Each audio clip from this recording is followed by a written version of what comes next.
I am your host, Nicole Will, and we thank you for joining us as we navigate the world with your aging loved one. We are here to come alongside elders, family members, and the senior living community as we explore the world of aging and elder care with helpful resources, informative interviews, and approachable conversations. We get to do this together, so join us on our journey, and this is the Will Gather podcast.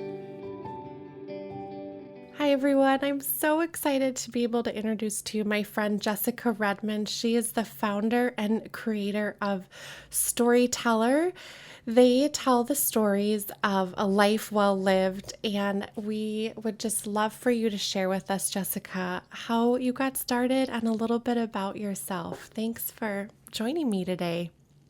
Thank you so much for having me. So, Storyteller is something that I've been thinking about doing for years now. And it really got started in 2003 when I was newly married and was living on an army base in Germany. And my husband got sent off to fight in the war in Iraq. And I was left trying to figure out what to do with my time and anxiety, and looked around at all of these women who had been left, mostly women, by their husbands to fight in the war and were struggling with their experiences. And I decided to document their stories. And those stories ended up actually becoming a book called A Year of Absence, which focused on 6 military wives while their husbands were fighting in the war in Iraq. And I just loved connecting with those women and learning about their stories and bringing those stories out into the public view and having those stories be something that could help other people deal with their own similar experiences. And so ever since that time, I've wanted to get back to writing. I took a break from it to raise my kids. Mm-mm. And now it was time. My kids are old enough, and it was time to get back to doing what I wanted to do for me, which has always been writing and documenting people's stories. And especially in this age of COVID-19, where people are so isolated and really struggling to maintain connections with their loved ones, I felt that storytelling was really something that we as a society need more than ever. And so I felt that that was a way that I could contribute to helping people get through this very difficult time, is connecting with people, bringing those stories out, helping them build bridges with their family members, and helping them just reconnect to a happier time, or at least for most people, a happier time, Yes. at least certainly a time when they were more connected. Right. And it is such a time where we are really reflecting on that. And we're kind of, you strip away all of the other things that we're busy doing every day. And really, we come back to those relationships and wanting to, dive into those and hear the stories and reconnect again. And that is such a perfect way to do that. Exactly. It's so important, and it's so important for mental health, for continuing to build strong families, and for people to really stay true to who they are, because it's so easy to lose touch with that in these Hmm. times in particular. It really is. So, for people listening that might not be as familiar, what exactly is a memoir and how do we capture that? If you could tell us a little bit about that. Sure. So a memoir is a personal history. And the way that it's different from a biography or autobiography is that it's really your own personal reflection, and it's very much viewed through your own individual lens. So it's factual, and yet it doesn't have to necessarily so closely hew to those factual details. It's very much your story as you remember it, as you want it told. So very much your own version of events.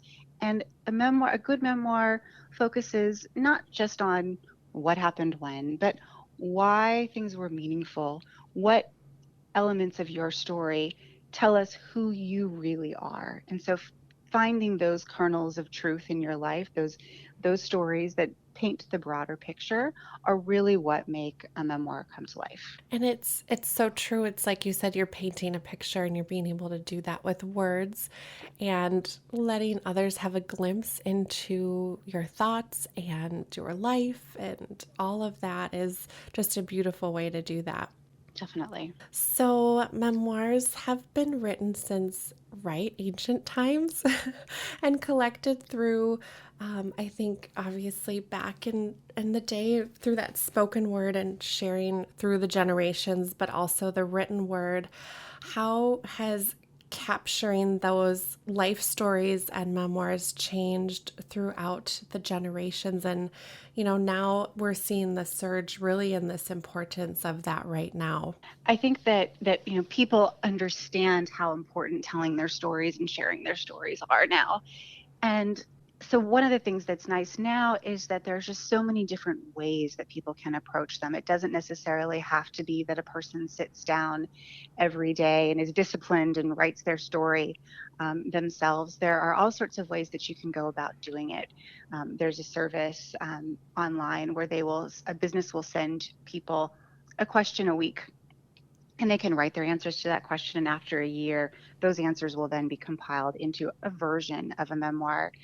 There are memoir writing services like mine where you can work with a writer. And so that writer will then pull questions from you, pull the information out so that you don't have to necessarily feel all of the burden of accessing it. Hmm. So there are a lot of tools now available to help people access those memories and create a memoir in a much more approachable way. That's so important because I think that what can feel overwhelming for someone is how do I even get started and what questions do I even address or answer? And so that can be a huge burden lifted for people that are thinking about capturing their story.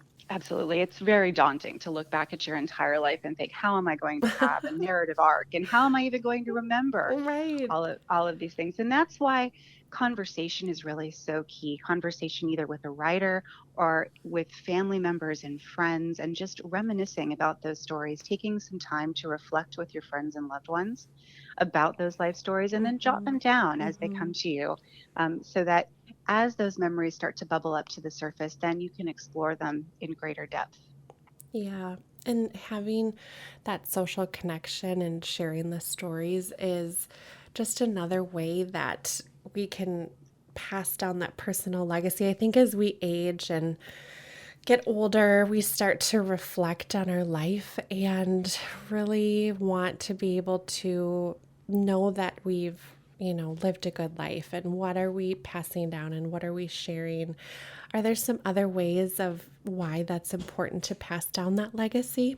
I think it's so important for people to build connections through the generations and to feel like their life has meaning that will continue after they're gone. One of the women that I've recently completed a memoir with is 89, and she told me that the reason that she was doing this memoir wasn't for her children and wasn't so much for her older grandchildren, but it was for her youngest grandchild who was an infant. And she said, this infant grandchild won't know me. Mm. He won't know my story, and that makes me sad.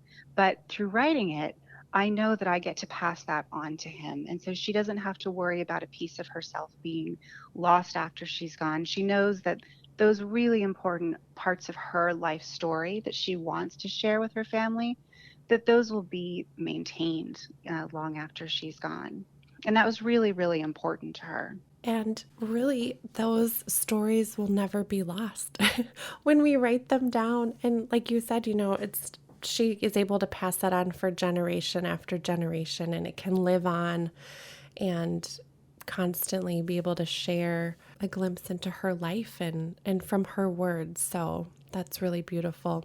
Yeah, it's something that I've been thinking a lot about, particularly with this pandemic and thinking back to where we were a century ago with the Spanish flu, and wishing so much that I had access to my family members' experiences through living through that time. Hmm. And unfortunately, no one wrote them down, so they're lost to me. I don't have that connection to the past. But think about how valuable it would be to know how our family members dealt with a very, very similar crisis to the one that we're dealing with now. And so those those life lessons are something that are really important to be shared if we can, and give meaning to really hard times that often can feel somewhat devoid of meaning. Oh, right. It feels like you're just stuck in survival mode.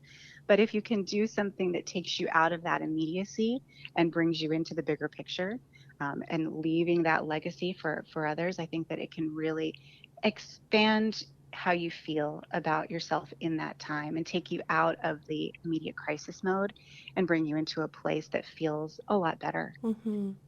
And to recognize that you're not alone when you can step into, someone in your life has been through a similar situation and being able to hear their insight and the trials and overcome that. I think that is something that we all could really use, especially at a time like this. Like, how did they do get through that before? That would have been so helpful to to know.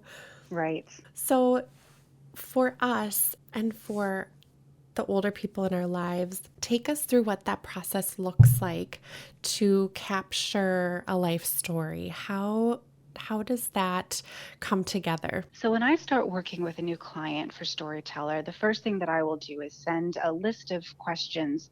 Some are biographical, just to kind of get the broad outlines of a person's life, and some are designed specifically to trigger some key memories. So it might be a question about who was your best friend in elementary school, or was there a special outfit that you wore on your first day of school? Tell me about what your bedroom looked like when you were a child. What are specific food memories that you have? What was your favorite holiday dessert?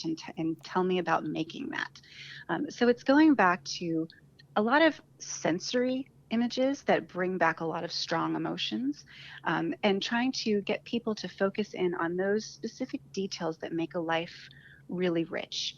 And so it's not necessarily starting in and saying, well, tell me what made your life important. Tell me the key issues of your life, because of course that's just going to slam those memory doors Right, shut. right. So it's going back to focus on those small moments, because that's really what a life is made up of.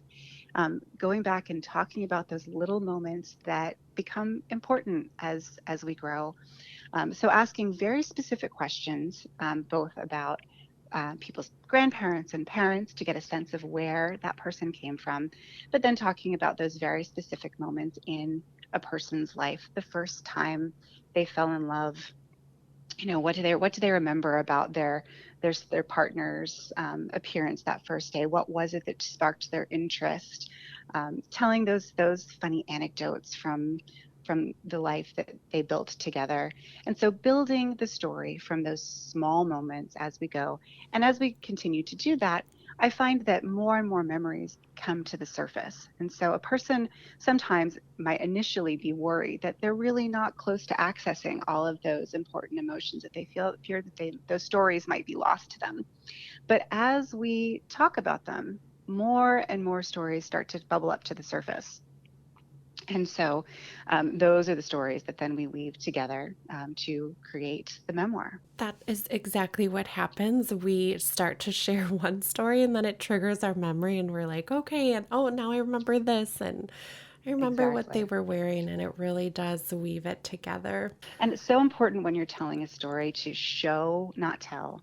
And so, we don't want to just write down the details, here's what happened, but we really want future readers of this memoir to be able to feel like they were there. And so it's the smells and the sights and the sounds and everything that makes that a visceral experience. That's what we want to bring into the story, so that you can really take the reader with you on Hmm. that journey. And that is good storytelling. It really is. So, Jessica, you shared how we start that process and take us through the rest of the journey. What does that look like? So generally speaking, we will conduct about 5 or 6 hours of interview time. That depends, of course, on the story and the length, the depth that the person wants to get into. But 5 or 6 is a pretty good benchmark. And we'll usually do about one interview a week. And recently, because of the pandemic, we've been doing that over Zoom, although I would love if the circumstances changed to do them in person. Hmm. Um, but it's nice to not have to be limited geographically. So that is an advantage to doing the Zoom Right. interviews Anyone from all over the world could meet from with you. anywhere at all, Anywhere anywhere in at the, all. There's yeah. no limitations. So that's been one really nice aspect to this, to doing it over Zoom. And so, in each hour-long interview, we'll have a certain focus. I will again send some questions ahead of time to the person to get their memories flowing. And then we'll cover a certain section of their life during the span of that interview. And then once that's done, I've recorded all of the interview. And so I have a transcript of what the person has said. And then I go back and spend time editing it and creating an actual narrative flow, because of course when people speak it doesn't necessarily have a readability to it, and so I will go back after each interview and edit it, find those salient points and figure out the parts of the story that we really want to focus on and bring into the memoir. Then once all of those interview hours have been done, I will then create a cohesive story that is the person's memoir. And then once it's completed, I send it out to the person for them to review it, because of course it is not my story, it's the client's story. And so I want to make sure that it reads the way that they want to tell their story. So then we will go through and edit that story together, make sure that it has everything in it that they want. If there's anything in it that didn't quite come together correctly, then we'll take that out, make sure that it's really perfect. Hmm. And then at that point, we'll add in photos from their life. And then from there, it goes to a graphic designer who will then get the book laid out and make sure that the photos are where they belong and make sure everything looks great. And then we will turn it into a hardcover book. And the client has the option to order as many copies as they'd like to share with their family. They also get a PDF version that they can just send out electronically, so that they will always have access to their story in multiple ways. So not only can an older person be able to connect with you, but also a family member, if they would like to gift this to their loved one or create the stories for themselves, really anyone can implement this and in many different ways. That's right. So I've worked with couples. I'm currently doing a story for a family who wanted to document their experience with the COVID-19 pandemic. And so I'm working not only with the one woman who who had the idea initially, but I'm working with her husband and her daughters and her sons-in-law, to write the entire history of their family's whole experience going through this. So these stories can take all sorts of different shapes. It can be something that just one individual is interviewed and it's the story of their life. It can be the story of a couple. It can be the story of a love story. There's some people who like to do this as an anniversary gift to, Mhm. give to document a 50th anniversary, and to tell that love story of the couple. So there are all different ways that it can take shape. What's important is that it's this is a way to really honor the stories that that person or that couple or that family have lived. It's a way to really give those experiences the weight and the gravity and the respect that they deserve, and allowing them to be passed down for as a legacy for years and years to come. And you can really tell that you just love the art of telling their story and the respect and honor that you hold around them. I mean, anyone would be so lucky to have you be able to share your gift with them and hear them and listen and spark those stories in their lives. So, thank you for creating and being so passionate about wanting to tell those stories because we don't want to lose them. And I think, now we're in such a technological world, which has so many benefits, but we're missing out on, like you said, a life is made up of those little moments, and being able to touch into those and focus on those and passing down that legacy through story is important, and we don't want to lose that. We really don't. And, it used to be that so many of those stories would be maintained through letters, right? We would handwrite letters to Mm-hmm. each other and people would store them in boxes in their attics and then find them years later. Right. Um, and we don't have that anymore. Now everything happens electronically and so much of it vanishes into the ether. Mm-hmm. And so many of those stories and so many of those personal exchanges are going to be lost if we don't take the time to write them down in a durable way and really take the time to reflect. I think that's something that our society is not doing quite as well with right now, because Mm-hmm. everything is so fast paced and immediate. And so what storytelling offers the opportunity to do is to really pause, to slow down, and to reflect and look back on those parts of your life that really give it meaning, and to take the time to give them their due, and to make sure that they're preserved in a way that can be treasured, Mm-hmm. in ways that sending an email or a text won't ever, unfortunately, accomplish. Right. And it's not password protected. Right. I think too, it's like, oh my gosh, all of my writing is behind a wall and no one would be able to see it. Right. Oh, that's so important. Thank you. So on like a fun, lighter note, what are some of do you have a favorite memoir? One that you just speaks to you and that the rest of us should, I don't know, read or be aware of? I've always been a huge fan of a book by an author called Rick Bragg. He used to write for the New York Times, called All Over But the Shoutin', which is the story of his growing up in the South. And it's just one of those memoirs that just takes you right to the heart of what his life was. Um, and so that's one that's a really fun read. The other author that I absolutely love is Jessamine Ward, who is an African American woman from rural Mississippi. And the stories that she tells about her life growing up in a small town in Mississippi, dealing with poverty, structural racism. She really, really brings to life the experience of life in that small town, and the pain that her Mm-hmm. community has dealt with. So it's really she's one of those just incredible writers that is so evocative. And Mm-hmm. when you're reading her, you really have that incredible sense of place. And she's able to bring you into her experience and really make you feel that you are experiencing it with her. So I think that those sorts of stories are so important. And really places us in a time in history where we need to step into those shoes and learn and just be aware of all of those emotions and times and smells and places and moments. So I'm writing those down. Thank you.